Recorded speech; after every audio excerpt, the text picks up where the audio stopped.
R8 V10 Performance Quattro Edition сега е подготвен да живее мирен живот, бидејќи ќе биде сместен во музеј за идните генерации да се сеќаваат на старите добри времиња.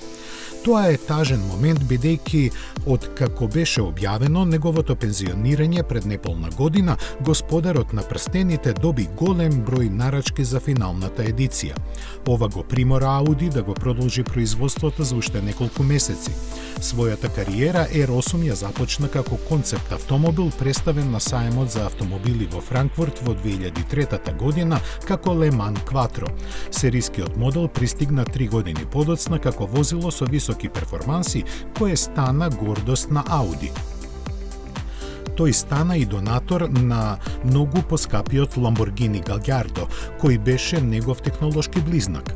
Audi R8 направи и холивудска кариера, појавувајќи се како возило на милиардерот Тони Спарк, поетскиот суперхерој што се бори за добро состојбата на сите на планетата Земја. Доколку некогаш R8 се врати во понудата, барем според ориентацијата на марката, најверојатно ќе има целосно електричен погон.